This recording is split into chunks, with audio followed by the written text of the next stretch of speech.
Bonjour à tous, Clément de PC Astuces. Aujourd'hui, nous allons voir comment toujours avoir sous les yeux une icône de la zone de notification de Windows. La plupart des logiciels qui tournent en arrière-plan affichent leurs icônes dans la zone de notification à côté de l'horloge, comme par exemple votre antivirus, le service Bluetooth ou des services de stockage en ligne. Or, par défaut, seules les icônes système de Windows sont affichées directement dans cette zone. Pour voir les autres icônes, vous devez cliquer sur une petite flèche. Il est toutefois possible de voir en permanence une icône en suivant cette astuce.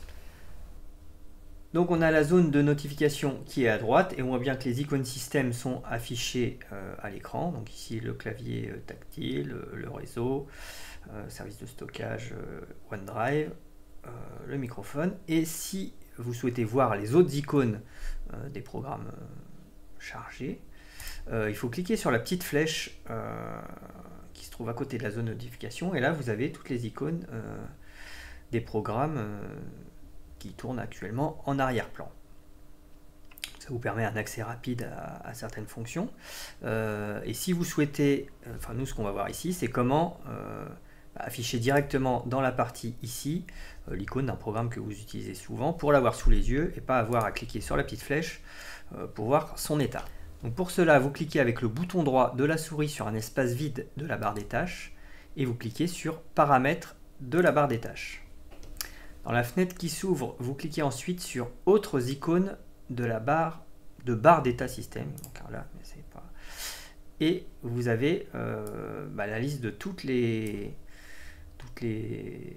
programmes qui peuvent être affichés ou masqués dans cette liste.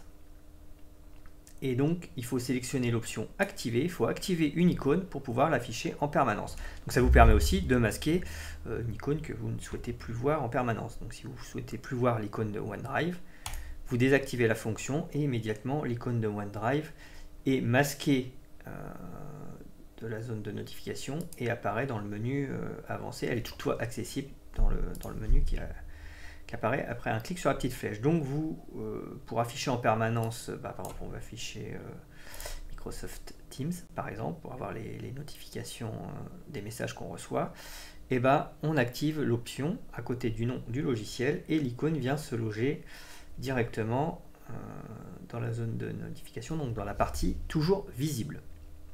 Vous pouvez faire ça pour toutes les icônes pour lesquelles vous souhaitez avoir un suivi. Alors des fois, certaines applications apparaissent plusieurs fois, c'est qu'elles n'ont pas la même référence suivant le numéro de version ou si vous avez installé un logiciel puis fait une mise à jour. Donc il faudra peut-être faire des tests sur plusieurs icônes. PowerToys, des fois, il apparaît en plusieurs fois, donc il faut faire le test sur toutes les versions qui apparaissent dans cette liste. Hop, on affiche les icônes qui nous intéressent toujours en permanence. Et alors, on va réduire la fenêtre ici. Donc là, on choisit de garder à l'écran toujours l'icône des PowerToys par exemple et Teams. Et les autres icônes sont accessibles par la petite flèche. Si vous souhaitez masquer cette flèche, parce que les autres icônes ne vous intéressent pas, vous pouvez les masquer totalement. Donc vous revenez dans les paramètres de la barre des tâches, autre icône, et il suffit de désactiver l'option menu d'icônes masquées. Et là, pour le coup, les autres icônes ne seront plus affichées, il n'y a plus la petite flèche, vous affichez que les icônes que vous avez choisies. J'espère que cette astuce vous a plu. N'hésitez pas à mettre un petit pouce vers le haut sur la vidéo et à vous abonner à la chaîne PC Astuces. Je vous dis à bientôt.